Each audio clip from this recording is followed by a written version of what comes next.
오늘 여러분과 함께 읽은 본문 말씀은 아마 되게 많은 분들이 잘 아시는 말씀이라고 생각을 합니다.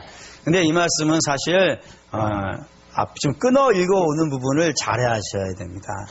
예, 끊어 읽어오시는 이 부분을 잘 해오셔야 이 본문이 가고 싶어하는 방향을 정확하게 갈 수 있지, 그렇지 않고 이렇게 탁 끊어서 읽어버리면은 이 본문이 가고 싶어하는 방향에 되게 도달을 못하고 엉뚱한 데 가 있는 얘들이 많이 있는 본문이기 때문에 그렇습니다. 그래서 어디서부터 끌고 읽어 오셔야 되냐면, 주께서 말씀하신 여기요. 주께서 제가 사람들을 앞에 모으시고 그 사람들에게 이렇게 말씀을 하셨어요. 너희는 세상에 빛이고 너희는 세상에 소금이다. 여기서부터 이야기가 끊어와야 되는 부분이 된다 이겁니다. 그래서 여기서부터 끊어오면 이 본문이 이렇게 이어져 가요. 여기서 너희는 소금이고 너희는 빛이다라고 말했던 그 너희가 누굴까요? 우리입니다. 근데 우리는 다른 말로는 또 뭐라 그러죠? 죄인이라고도 합니다. 그러면 또 성도라고도 하고요. 놀라운 일이 발생됐어요. 어떻게 이 죄인이었던 사람들이 빛이 될 수 있을까요? 어둠이었던 사람들이 빛이 될 수 있고 죄인이었던 사람이 성도가 될 수 있을까요? 노력을 하면 될까요? 아니면 선업을 쌓으면 될까요? 착한 삶을 살아가면 될까요? 의를 행하면 될까요? 네, 불가능합니다. 이 불가능한 거는 이렇게 설명을 드릴 수 있어요. 배나무가 사과나무가 될 수 있을까요? 없을까요? 안 됩니다. 이거 죽었다 깨어나도 안 됩니다.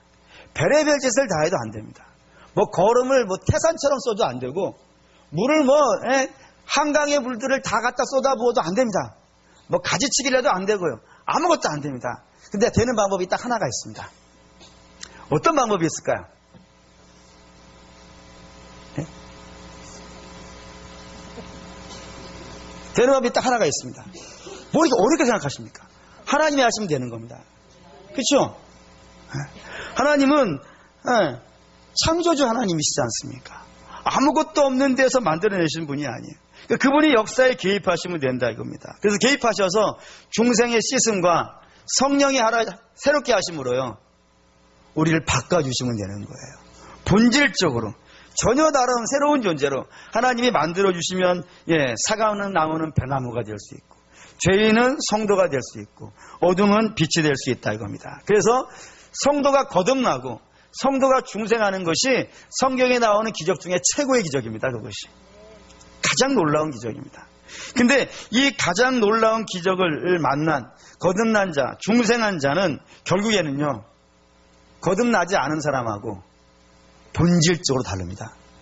다를 수밖에 없습니다. 사과나무와 배나무가 전혀 다른 것이듯이 죄인과 성도는 전혀 다른 문제가 된다 이겁니다. 존재 자체가 바뀌었기 때문에, 본질 자체가 바뀌었기 때문에 전혀 다른 존재가 된다 이거예요. 그래서 전혀 다른 존재이기 때문에 이런 명령을 하실 수 있습니다. 20절 읽겠습니다.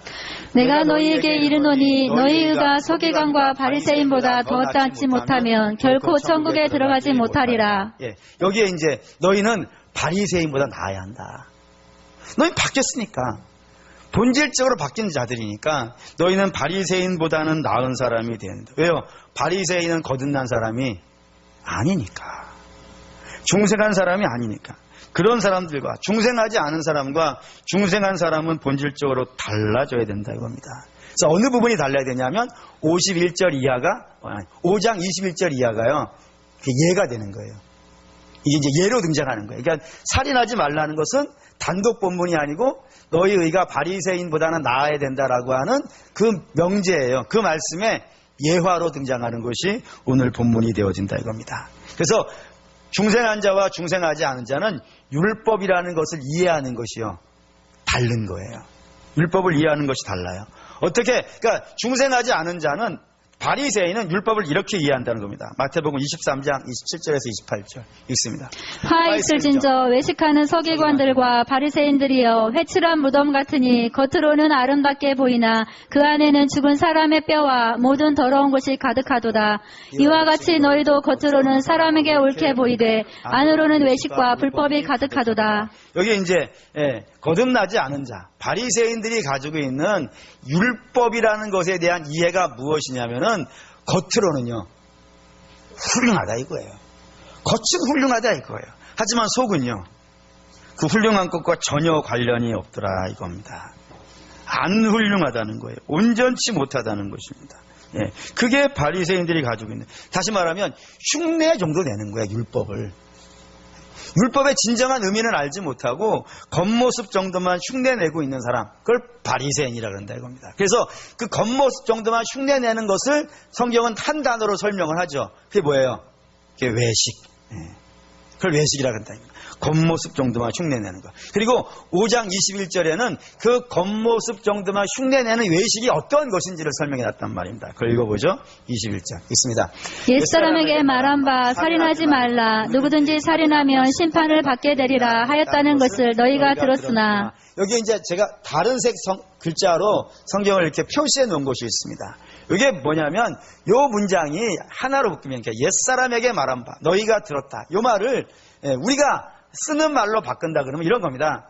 이 하나님께서 먼저 율법이라는 걸 주신 거예요. 그러면 율법을 받은 사람이 있죠. 그게 모세예요. 그 모세가 또 누군가에게 말을 전하지 않겠습니까? 그리고 또 그 받은 사람이 또 누군가에게 말을 전하고 또 누군가에게 말을 전하고 이런 걸 좀 어려운 말로 구전됐다 그래요. 입에서 입으로 전달된다는 거예요. 근데 희한하게 입에서 입으로 말이 자꾸 전달되어지는 과정 속에 어떤 일이 벌어질 것 같으세요? 그렇죠. 우리 게임 같은 거 하잖아요. 귀에다 대고 박산 이렇게 얘기를 하면은 마지막에 하시는 분은 뭐라 그래요? 대박? 천사라고 얘기해서 끝에 가면은요. 역시 2부 예배에 나오시는 수준이 있어요. 1부 예배는 악마 이렇게 하더라고. 이제는 이게 입에서 입으로 옮겨가다 보면은 말이 첨가되기도 하고요. 말이 빠지기도 한다 이거예요. 그래서 그 뜻이 정확하게 나타나지 않는다 이겁니다. 근데 그게 21절이라 이거예요. 21절에 원래 전달되어져 있는 계명이 있어요. 그게 뭐죠? 살인하지 말라. 이게 원래 전달된 계명이에요. 근데 말에서 말을 타고 가다 보니까 뒤에 사적이 붙어버린 거예요. 그게 뭐라는 거예요? 누구든지 살인하는 자는 살인하면 심판을 받게 되리라. 이걸 갖다 붙여놨다 이겁니다. 이게 바뀌었다 이거예요. 목사님 이게 맞는 얘기 아닙니까? 살인하면은 심판받는 게 맞는 건 아닙니까? 예, 맞습니다. 그건 맞는데 성경이 의도하려는 방향이 아닌 다른 곳을 가버렸다 이거예요. 그게 뭐냐면 심판의 이야기로. 그러니까 이 율법을 지키는 방식이 뭐가 된 거예요? 심판받지 않는 걸로 바뀌었단 말이에요. 이 전혀 이해가 안 되십니까? 그러니까 율법은 심판하기 위해서 주어지는 때리기 위한 용도가 아니란 말이에요. 근데 자꾸 율법을 심판받는 정도로 묶어놓으니까 어떤 일이 발생되어졌냐면은 심판에 안 걸리는 것은요. 심판이라고 표시되어 있지 않은 것은요. 해도 되는 거라 생각한다 이거예요. 아무 문제 안 된다고 생각하는 거예요. 오히려 그것이 나를 증명하고 나를 자랑할 수 있는 것이라면요. 오히려 더 열심히 하는 거예요. 심판이 되는 그 부분이 아니니까. 예를 들어볼게요. 가장 대표적인 게 바리새인과 세리의 기도입니다. 바리새인과 세리의 기도 한번, 그 중에서 바리새인의 기도 한번 읽어볼까요? 누가복음 18장 10절에서 12절입니다. 읽을게요. 두 사람이 기도하러 성전에 올라가니 하나는 바리새인이요 하나는 세리라. 바리새인은 서서 따로 기도하여 이르되 하나님이여 나는 다른 사람들 곧 토색, 불의, 간음을 하는 자들과 같이 아니하고 이 세리와도 같이 아니함을 감사하나이다. 나는 일에 2번씩 금식하고 또 소득의 11조를 드리나이다 하고. 예, 이 바리새인과 세리가 함께 성전을 올라가고 있었는데 함께 올라간 건 아니고 따로따로 올라갔겠죠. 올라가다가 바리새인이 세리가 이 세금 공무원인데 나쁜 세금 공무원이잖아요. 그 당시에 나쁜 세금 공무원이 이렇게 올라오는 걸 봤단 말이에요. 보자마자 그가 하나님 앞에 기도를 했는데 이건 기도가 아니죠. 이건 기도가 아닌 거예요. 이건 자기 입장에서 보면 뭐예요? 자기 자랑. 상대방의 입장에서 보면요. 조롱이란 말입니다. 이걸 하고 있는 거예요. 자기 자랑을 하고 있고 상대를 조롱하고 있는 걸 하고 있단 말입니다. 이게 뭐에 문제가 되어지냐면 이걸 말한 사람이 바리새인이고 바리새인이 제일 열심히 하는 건 계명 연구예요.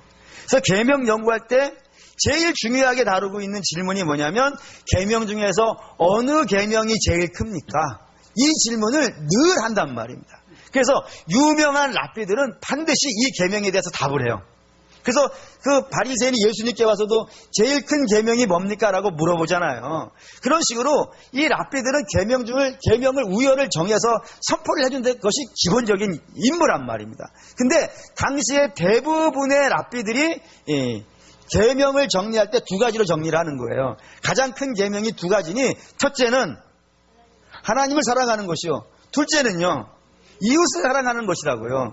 늘 뭘 말하냐면 사랑을 얘기한단 말이에요. 늘 사랑을 이야기하는데 그 사랑을 말하는 자들이 지금 세리를 바라보고서는 자기는 자랑하고요, 상대는 조롱하는 자리에 세우더라 이겁니다. 이거를 열심히 하는 거예요. 왜요? 상대를 조롱하면 조롱할수록 어떻게 되는데요? 자기 의는 드러나기 때문에. 상대를 멸시하면 멸시할수록 내가 얼마나 훌륭한 사람인가가 증명되기 때문에 바리새인들은 쫓아다니면서 하는 거예요. 쫓아다니면서. 그래서 쫓아다니면서 한 결과가 무엇이었냐면 이거라 이겁니다. 13절. 13절 읽을게요. 세리는 멀리 서서 감히 눈을 들어 하늘을 쳐다보지도 못하고 다만 가슴을 치며 이르되 하나님이여 불쌍히 여기소서 나는 죄인이로소이다 하였느니라. 여기 이제 세리가 기도에 나오는데, 세리의 기도는 이제 우리가 오늘 논하려는 부분이 아니고, 맨 앞에 세리는 어디 서서요? 멀리 서서. 원래 세리는 멀리 서 있으면 안 돼요. 어떻게 해야 돼요? 죄인은 어떻게 해야 돼요? 더 하나님께 나가야지. 더 하나님께 나서 살려달라고, 나를 변화시켜달라고, 나를 새롭게 해달라고 더 주님 앞에 나가야 되는데, 바리새인이 그 앞에 서가지고 그들이 하나님 앞에 나오는 것들을요 다 막아버리더라고요. 그래서 주께서 책망하시기를 바리새인들을 뭐라고 책망하시냐면 지들도 천국에 안 들어가고 남이 천국에 오는 것도 막는다고요. 그게 외식이 가지고 있는 힘이라 이겁니다. 그런 식으로 하더라는 거예요. 왜 이렇게 하죠? 조롱은 살인이 아니거든요. 조롱은 살인이 아니니까 그것으로는 심판을 받지 않는 거예요. 그러니 마음껏 하는 거예요. 오히려 마음껏 하면 마음껏 할수록 내가 높아지고 나를 자랑할 수 있게 되니까, 나는 저들하고 다릅니다라고 할 수 있으니까 더 열심히 하고 다니는 거예요. 또 하나 예를 들어볼까요? 평생에 병들어서 일생을 장애로 살고 있었던 사람이 있다 이겁니다. 그 사람의 소원이 뭐겠어요? 한번 나와보는 것 아니겠습니까? 네? 성경에는 이게 팔 마른 자라고 나오잖아요. 팔이 뒤틀려 있는 사람. 그 사람이 한번 팔을 펴보고 사랑한 사람도 안아보고, 그렇게 일생의 소원이 아니겠어요. 근데 그래서 만나신 거예요. 어디서? 언제요? 안식일날 성전에서, 회당에서요. 안식일날 회당에서 만났어요. 주님이 그를 바라보니까 너무 불쌍한 거예요. 너무 불쌍한 거예요. 그래서 그 불쌍해가지고 그의 팔을 어떻게 해주신 거예요? 고쳐주신 거예요. 그러면 그 고침받은 사람은 기분이 어떻겠어요? 너무 좋겠죠. 막 뛰고 막 할렐루야 하고 너무너무 재밌고 즐겁겠죠. 그러면 그 옆에 있는 사람들은 어떻게 해줘야 돼요? 이제 축하해줘야죠. 제가 뭐 좋은 일이 있는데 여러분들이 눈에 쌍심이 죽여 쳐다보면요, 서로 마찬가지지 않겠어요? 내가 기쁠 때는 옆에 사람이 좀 같이 기뻐해주면 기쁨이요 배가가 되고, 내가 슬퍼할 때 옆에 사람이 좀 같이 위로해주면요 슬픔이 반감된다 그러지 않습니까? 옆에서 잘 동조를 해주는 게 중요해요. 그러니까 여러분도 누가 좋은 일이 있으면은 아쭈 이러지 마시고, 축하한다고 돈 들어가는 거 아니에요. 여러분 뺏어가는 것도 아니고. 우리가 슬픔은 잘 위로하지만 기쁨을 동참해주는 건 잘 못해요. 어떤 누가 자식이 잘 됐다 그러면은 뭐 좀 내 자식이 좀 현찮다 하더라도 같이 기뻐해 주세요. 할렐루야. 아멘이 이거 약한지 모르겠어요. 어쨌든 그렇다 이겁니다. 근데 이 사람들이 뭐 하는 거예요? 팔 고쳐진 사람은 안중에도 없다니까요. 그냥 예수님께 달려가서 왜 고쳤냐고, 당신 왜 이런 짓 하느냐고. 그러니 이 팔 고친 사람은 거기서 기뻐할 수 있겠어요 없겠어요? 어떻게 기뻐하겠어요? 지금 안식일이라니까요. 회당이라니까요. 주의 말씀 묵상하면서 경건하게 하루를 보내야 되는 날이라니까요. 근데 그런 경건함은 다 깨지고 지금 예수님과 바리새인 사이 논쟁이 붙었다고요. 살려준 것 때문에, 고쳐준 것 때문에, 회복시켜준 것 때문에 논쟁이 붙어가지고 이 사람을 그냥 뒤로 다 제껴놓고 너는 왜 낳았냐 이거지. 너는 오늘 낳지 말아야 되는데, 너는 내일 낳아야 되는데 왜 감히 오늘 낳았냐고 막 이러고 있는 거잖아요.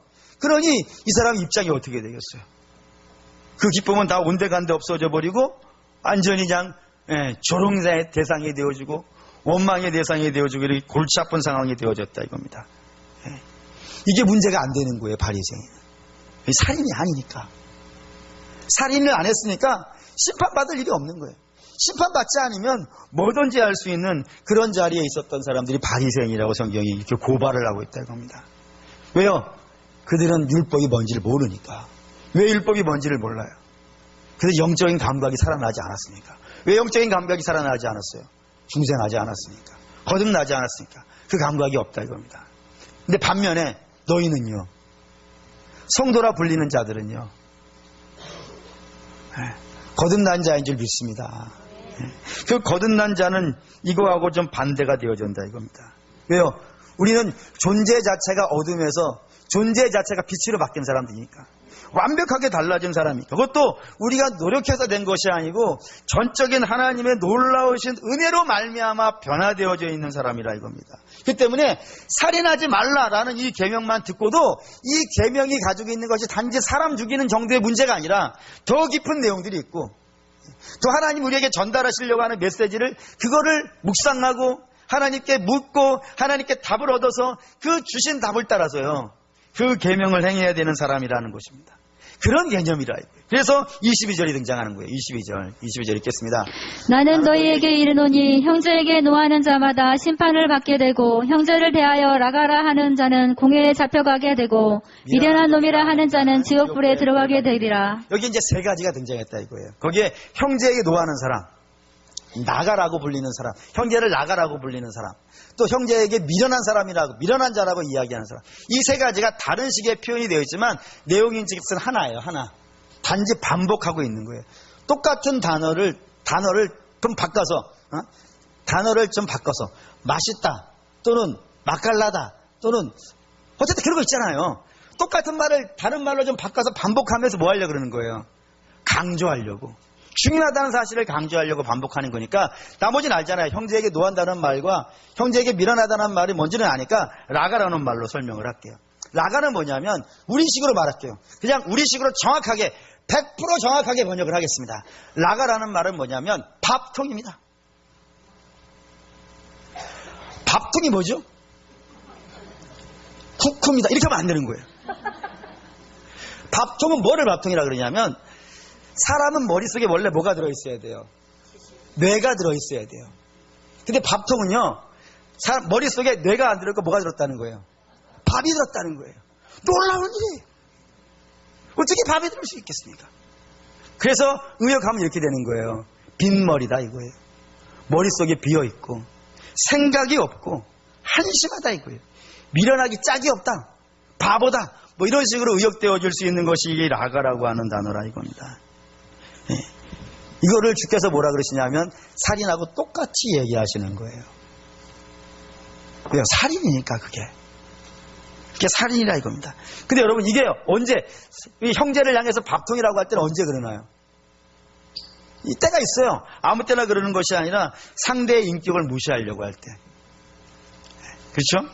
상대를 천대하고 싶을 때, 상대의 가치를 인정하고 싶지 않고 상대를 존중하고 싶지 않을 때, 좀 깔아뭉개고 싶을 때, 나보다 못한 사람이라는 거 말하고 싶을 때 반드시 이런 식의 상대를 모욕하는 말을 쓴다 이겁니다. 근데 이 상대를 모욕하는 이 말을 주께서 살인과 동일한 급으로 취급하고 있다는 사실을 오늘 우리가 주목해야 되는 겁니다. 왜냐하면 육체를 살인하는 거나 그의 심령을 살인하는 거나요, 같은 원리에서 나왔다 이거예요. 같은 원리는 어떤 원리냐면 반복음적인 원리라 이겁니다. 복음하고 반대되는 원리에서 나왔다 이겁니다. 이게 왜 복음하고 반대되는 원리에서 나왔다고 말씀을 드릴 수 있냐면, 한번 좀 육체를 죽이는 장면과 심령을 죽이는 장면, 이 두 가지에 나온, 성경에 나오는 부분이 있는데 이거 한번 비교해 볼게요. 육체를 죽이는 첫 장면은 어디에 나오냐면 가인과 아벨의 제사에 등장해요. 예. 가인과 아벨 두 사람이 하나님께 예배를 드렸습니다. 제사를 드렸습니다. 근데 하나님께서 아벨의 제사는요 받으시고 가인의 제사는 안 받으셨습니다. 왜 안 받으시나요? 가인의 제사는 잘못됐기 때문입니다. 잘못된 제사입니다. 하나님은 잘못된 제사에 대해서 거부권을 행사할 수 있어요. 왜죠? 하나님은 어떤 분이시냐면 예배의 주인이시고 제사의 주인이에요. 그분이 결정하시는 거예요. 뿐만 아니라 하나님은 절대 하나님으로서 이 세상의 모든 피조물을 창조하셨고 모든 피조물들을 운행하고 계시고 역사하고 계시며 이 모든 피조물을 마지막 때예요. 심판하실 수 있는 유일하신 분이라 이겁니다. 당연히 그런 분이니까, 그런 절대 하나님이니까 하나님이 당신에게 온전치 못한 것에 대해서요 거부권을 행사할 수 있는 것은요 당연한 그분의 권리예요. 하다못해 국회에서요 상당히 높은 데잖아요. 국회에서 법안을 만들어서 대통령에게 사인하십시오라고 보내면 대통령도요 그 법안에 대해서 거부권을 행사할 수 있다니까요. 하물며 하나님이 잘못된 제사에 대해서 찍소리 못하고 받아야 되는 그런 이유는 없어요.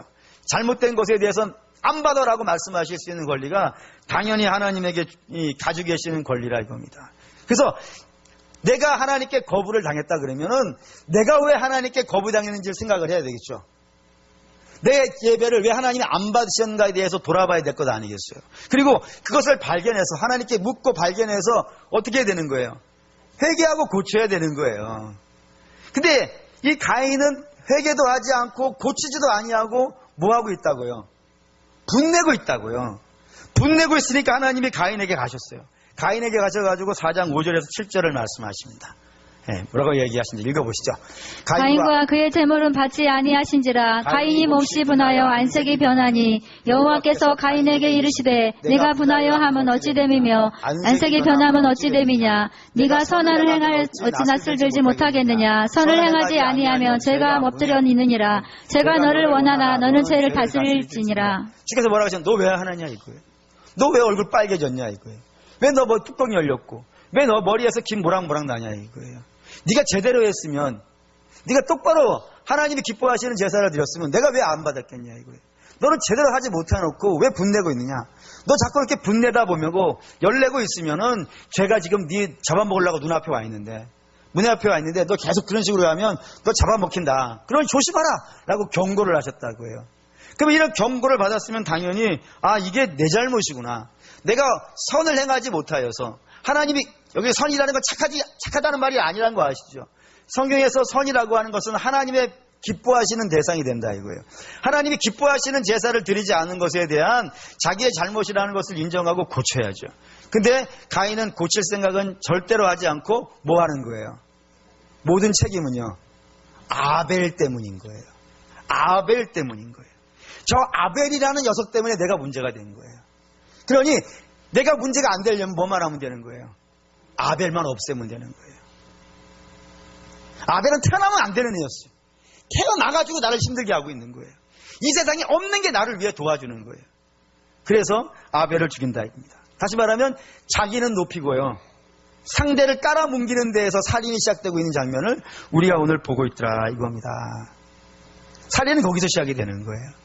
근데 마음을 무시하는 것, 상대를 무시하는 것도 동일한 마음 상태에서 시작된다 이겁니다. 그걸 가장 잘 설명해 주는 것이 돌아온 탕자의 비유예요.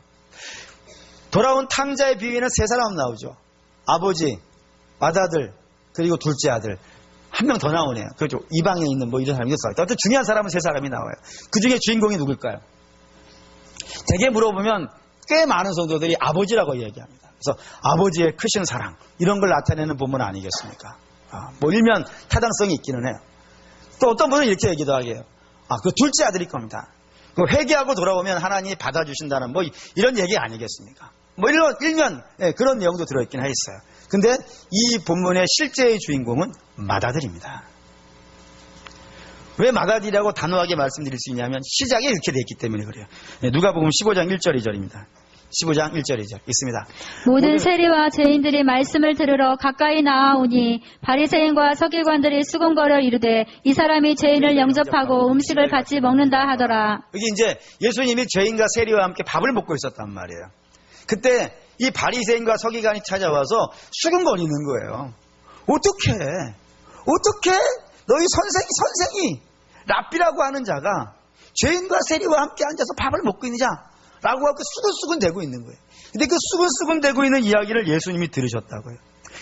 들으시고 나서 그 바리새인들에게 이야기를 하시는 거예요. 그러니까 타겟이 누구라는 거예요? 세리와 세인이 아니라 바리새인을 타겟에 놓고 이야기를 하는 겁니다. 그래서 둘째 아들은 누구를 상징하고 있는 것이냐면은 세리와 세인, 그 맏아들은요 바리새인과 서기관을 놓고 이야기를 하시는 거예요. 그때 이 둘째 아들, 죄인과 세리된 사람들이 세상에서 방탕하게 살았단 말입니다. 그 방탕하게 살다가 쫄딱 망해가지고 하나님 좀 도와주십시오라고 돌아와 있단 말이에요. 그래서 주님이 그들을 지금 만나주고 있는 중에 있단 말입니다. 그러면 맏아들 된 자는 어떻게 이 상황을 이해해야 되는 거예요? 기뻐해야죠. 방탕하던 되니까요. 돌아와야 되는데 이미 예전에 돌아왔어야 되는데 끝까지 고집 부리다가 망해가지고 지금에서야 돌아온 그 동생을 바라보면서 기뻐해야 되지 않겠습니까? 근데 그들은 기뻐하지 않고 수근수근대고 조롱하고 있는 거예요. 어떻게 조롱하는지 이렇게 해요. 15장 28절에 30절 있습니다. 그가 노하여 들어가고자 하지 아니하거늘 아버지가 나와서 권한대 아버지께 대답하여 이르되 내가 여러 해 아버지를 섬겨 명을 어김이 없거늘 내게는 염소 새끼라도 주어 나와 내 벗으로 즐기게 하신 일이 없더니 아버지의 살림을 자녀들과 함께 삼켜버린 이 아들이 돌아오매 이를 위하여 살찐 송아지를 잡으셨나이다. 예, 맏아들이 뭐라 그러냐면 나 물에 못하겠다 이거예요. 나 용납이 안 된다고. 쟤는 아버지 재산을 다 낭비시킨 자이고 돌아와서는 안 되는 자예요. 나가서 망해서 없어져야 되고, 예? 그 쓸모없는 자라 이거예요. 쓸모없는 자라고, 필요 없는 자고, 우리에게 하등의 이득이 안 되는 자고, 예? 망해야 되는 거 정상적인 아이라고. 그런데 그런 자들을 왜 만나주고 있냐고 라고 이렇게 따져 묻고 있는 것이 오늘 본문이라고요. 그러니 지금 예수님 주변에 와 있는 죄인과 세리들을 어떻게 하고 있는 거예요? 조롱하고 있고 멸시하고 있고. 이게 살인은 아닌 거예요. 살인이 아니고 오히려 그런 얘기를 하면서 나는 안 그렇다. 당신은 나를 만나고 있어야지. 나 같은 사람만 만나고 있어야지. 저 죄인들을 만나고 있으면 되겠는가? 라고 상대는 멸시하고 자기는 높이고 있단 말입니다. 이에 대해서 아버지가 이렇게 얘기하는 거예요. 15장 31절에 30. 이게 돌아온 탕자의 마지막 결론입니다. 있습니다. 아버지가 이르되 예 너는 항상 나와 함께 있으니 내 것이 다 내 것이로되 내 동생은 죽었다가 살아났으며 내가 잃었다가 얻었기로 우리가 즐거워하고 기뻐하는 것이 마땅하다 하니라. 여기 맏아들이 뭐라 그러냐면 아버지는 나한테 염소 새끼 한 마리 안 줬다고요. 근데 아버지는 뭐라 그러는 거예요? 염소 새끼는 말할 것도 없고 내가 내 것을 다 넣어주지 않았냐 이거예요. 이 말을 여러분 잘 이해하셔야 돼요. 지금 맏아들이 가지고 있는 건 지 거예요 아니에요? 지게 아니죠. 아버지한테 받은 거라고요. 아버지한테 받아가지고 지금 자기가 갖고 있는 거예요.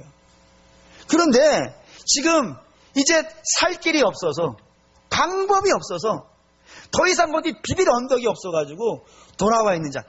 그자도 똑같지 않습니까? 아버지한테 또 받아야 되는 자. 그 아버지한테 받아야 그나마 좀 자리라도 잡을고 먹고 살 길이라도 길이 열리는 그런 사람을 너도 받아서 누리는 자가 왜 이렇게 멸시하고 왜 이렇게 천대하고 왜 이렇게 모욕하느냐 라는 이야기로 이 둘째 탕자의 비유가 끝나고 있는 거예요. 그러나 이건 둘째 아버지의 이야기도 아니고 둘째 아들의 이야기도 아니고 맏아들을 향해서 아버지가 탄식하면서 하는 이야기라 이겁니다. 이게 바리새인들의 모습이라고요. 자기도 받은 자라는 사실을 잊어버리고 자기도 아무것도 없었던 자이고 그 아무것도 없던 자에게 하나님이 큰 걸 주셔가지고 이렇게 지금 살아가고 있는 건 모르고 지금 이제 받고자 와 있는 자, 지금 위로받고자 와 있는 자를 정죄하고 쫓아내고 있는 것이 이 바리새인의 모습이니 이게 반복음과 똑같다 이겁니다. 그러니까 육체의 살인과 마음의 살인은 다 반복음적인 것에서 동일하다 이거예요. 그럼 반대가 되겠죠. 중생한 사람들, 복음을 받은 사람들 이거와 반대가 되어야 될 것이 마땅합니다. 즉 자기 자랑은요 할 게 없죠. 우리는 자기 자랑할 게 없는 사람입니다. 왜요? 우리는 다 죄인이고 아무것도 없었던 사람이기 때문에 그렇습니다. 그래서 이런 사람들은 어떻게 돼야 되는 게 정상이냐면 하나님에게 의해서요 내쫓김 당하고 심판받는 게 정상인 거예요. 근데 하나님이 우리를 내쫓고 심판하지 아니하시고 어떻게 하신 거예요? 받아주셨다니까요. 할렐루야. 받아주신 것으로 끝나는 것이 아니고요 생명도 주시고요 가치도 주시고요 비전도 주시고요 꿈도 주시고요 하나님 나라도 주셨단 말이에요. 어마어마한 거지 않겠습니까? 다 이거 우리가 농사지어서 얻어낸 게 아니죠. 하나님께서 그야말로 말할 수 없이 놀라운 은혜로 부어주신 것이다 이겁니다. 이게 복음이라 이거예요. 이 복음을 받아서 지금 누리고 있는 사람이 성도이고 그 복음을 받아서 살고 있는 사람이 중생한 사람이라 이겁니다. 그러면 그런 사람들은 타인을 어떻게 대해야 정상인 거예요? 타인을 어떻게 대해야 정상이겠어요? 다른 사람의 인격을 무시하고 다른 사람의 행동이 좀 부족하다고 하여서 천대하고 하는 것이 옳겠냐 이겁니다. 그러면 안 된다 이거예요. 어떻게 대해야 되냐면 다른 사람들을 대할 때 하나님에게서 내가 받은 것으로, 내가 하나님께 이해를 받았지 않습니까? 내가 하나님께 용납함을 받았지 않습니까? 하나님이 나를 존중해 주셨잖아요. 죄를 이해하고 죄를 존중하라는 것이 아닙니다. 그들의 연약함과 그들의 실수할 수 있음과 그들의 부족함을, 그것을 이해하고 용납해주고 그것을 잘 세워주기 위해서 존중하고 섬겨주는 모습으로 이렇게 가야 된다고요. 신앙은 그쪽으로 간단 말입니다. 그러니까 신앙이 있다 그러면은 그 신앙이 이 땅에 나타나는 모습은 이런 거예요. 인격이에요, 인격. 이해되십니까? 여러분, 그게 성령의 9가지 열매 아시잖아요. 성령의 9가지 열매가 사랑, 희락, 화평, 온유, 자비, 절제 이런 거잖아요. 이게 다 인격이에요, 인격. 근데 이 설교를 준비하면서 한번 제 자신을 돌아보니까, 야, 내가 지금 설교를 항상 제대로 하고 있었는가를 좀 반성하게 되더라고요. 우리는 신앙하면 다 어디로 연결시키냐면 능력이랑 연결시키는 게 자주 하잖아요. 예? 믿음이 좋으면 능력이 있고, 믿음이 좋으면 교회를 부흥시킬 수 있고, 예? 믿음이 있으면 성공하고 출세하고 이런 것들과 함께 우리가 믿음을 연결시킬 경우가 상당히 많이 있어요. 근데 오히려 주께서 이렇게 말씀하시죠. 너희가 내 이름으로 귀신을 쫓아냈다가 해서 안심하지 말라 이거예요. 귀신 축출이라는 건 대단한 능력입니다. 저도 한때는 제가 저보다 위에 계시는 그때 이제 부목사님 중에 수석 목사님이었고, 제가 이제 핫바리 목사였어요. 핫바리 목사는 게 있지 않은데. 핫바리와 바리 한국어의 일본어예요. 일본어. 이게 어떻게 이런 젊은 사람이 그걸 아는지 모르겠어요. 어쨌든 그렇게 했을 때 그 수석 부목사님이 한 청년이 이제 귀신이 들린 거예요. 그걸 축기를 하는 걸 봤어요. 축기하는 거를. 놀랍더라고요. 대화를 하는 거예요.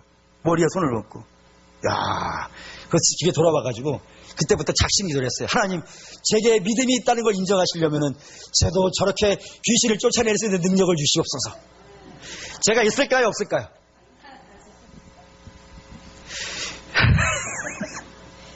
여러분들의 믿음대로 들으시기 바랍니다. 네. 우리 자꾸 믿음을 뭐라고 연결시키냐면 능력과 권세와 힘과 출세와 잘됨으로 연결시킬 때가 많아요. 근데 성경은 그쪽으로 연결을 안 시켜요. 성경은 믿음을 어디로 연결시킨다고요? 인격. 다른 사람을 대하는 거. 다른 사람을 어떻게 대하고 있는가. 하나님과의 관계가 잘 되어져 있으면, 여러분, 그래서 큰 계명이 첫째는 하나님을 사랑하는 것이고 둘째는 이웃을 사랑하는 것인데, 이게 순서가 바뀐 예가 없어요.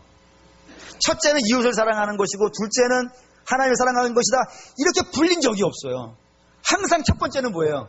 하나님 사랑. 둘째는요, 이웃 사랑. 왜 이렇게 가는 거예요? 하나님을 제대로 만난 사람, 하나님께 제대로 은혜 받은 사람만이 하나님이 원하시는 수준의 사랑을 할 수 있기 때문에 그래요. 인격이 변하는 거예요, 인격이. 근데 우리 인격 얘기를 잘 안 하죠. 우리 이제 한번 돌아보셔야 돼요.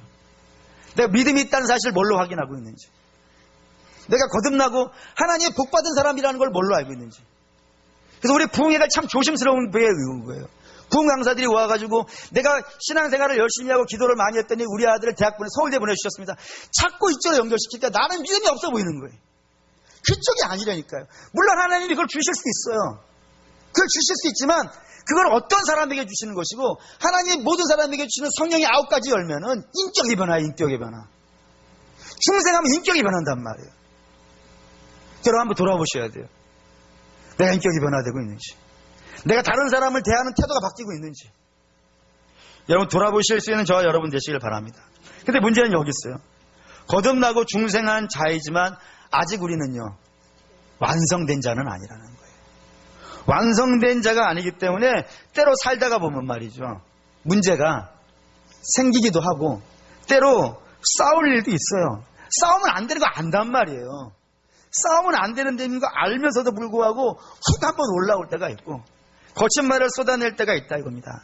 그래서 문제가 발생되어지고 갈랐을 때가 있고 그렇다 이거예요. 그때 어떻게 하시겠어요? 그때는 어떻게 해야 될까요?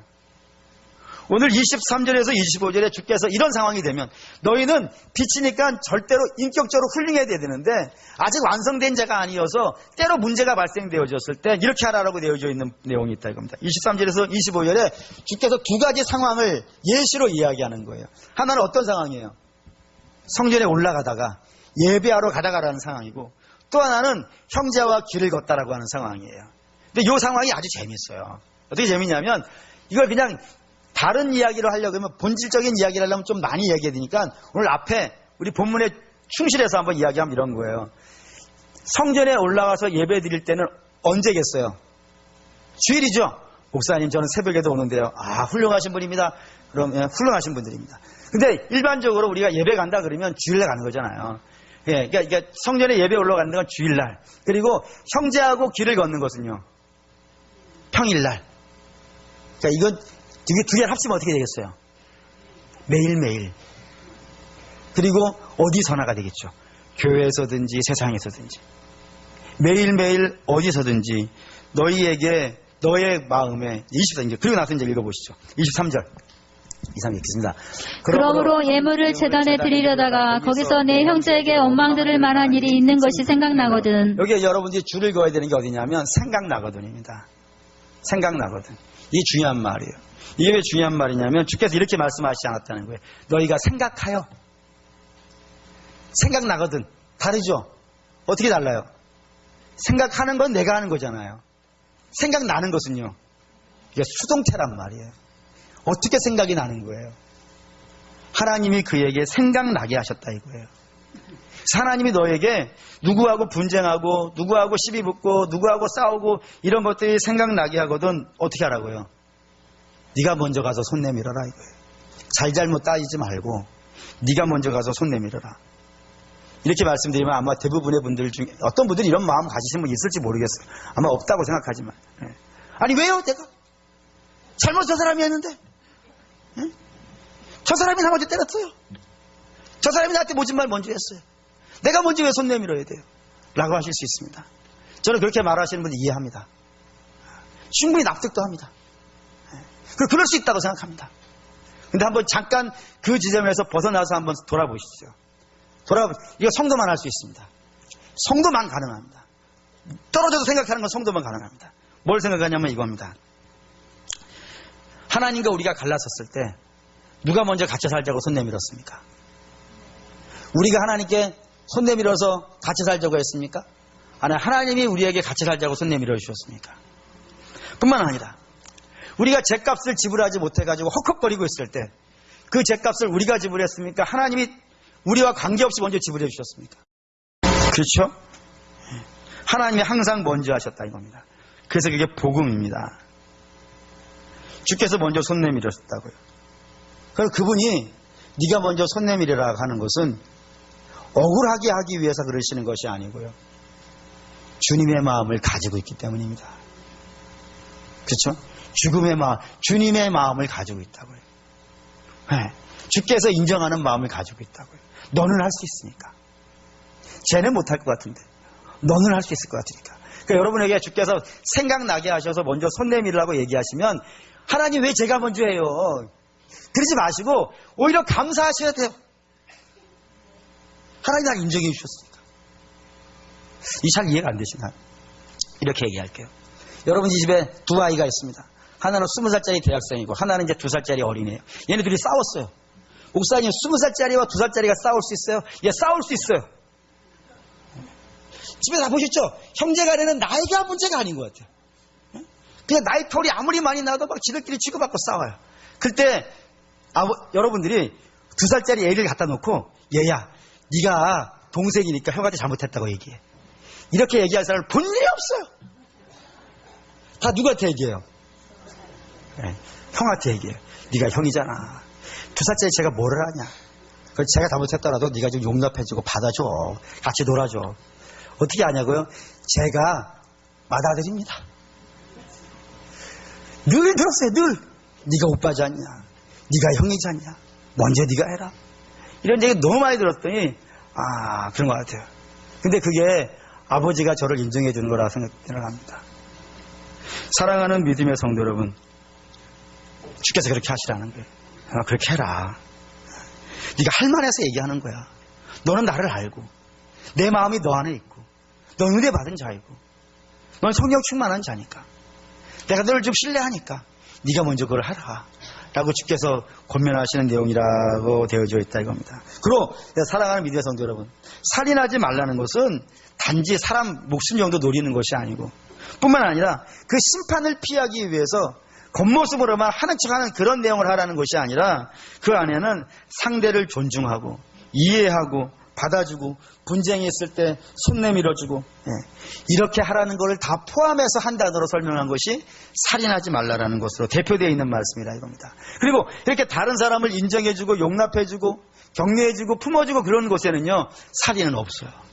살인은 없어요. 거기에는 주께서 주시는 기쁨과 주께서 주시는 평화와 주께서 주시는 행복이 가득 넘치는 곳이 되어진다 이겁니다.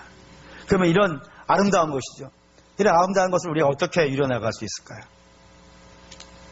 중생한 우리가 어떻게 일어나갈 수 있을까요? 주께서 이렇게 얘기하신다 이겁니다. 너의 의가 너를 주장하게 하지 말고 예수의 의가 너를 주장하게 하라. 사랑하는 믿음의 성도 여러분, 예수의 의, 죄인된 나를 받아주신 그분이 오늘 나를 축복해 주시고 나를 천국까지 이끌어 주신다는 그 마음이 항상 내 안에 있어야 돼요. 그게 내 마음을 주장하고 있어야 돼요. 우리 간혹 이 마음을 뺏길 때가 있단 말입니다. 뺏기지 마시고 항상 그 마음이 나를 주장하고 나를 이끌어 가게 되어준다 그러면은 여러분 우리가 반드시 그 길을 갈 수 있다 이겁니다.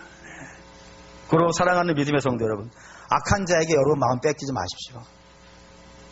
악한 상황에 여러분 마음 뺏기지 마시고 항상 예수의 의가 여러분들의 마음을 주장할 수 있는 저와 여러분 되길 바랍니다. 그래서 결단성 이거를 가져왔어요. 이게 낮의 내처럼 밤엔 달처럼인데 이 찬양이 어제 부르면서 참 은혜가 됐던 게 뭐냐면 우리가 이런 마음이 있죠. 우리 감각이 살아나서 낮의 내처럼 밤엔 달처럼 살고 싶고 예수님처럼 바울처럼 살고 싶은 마음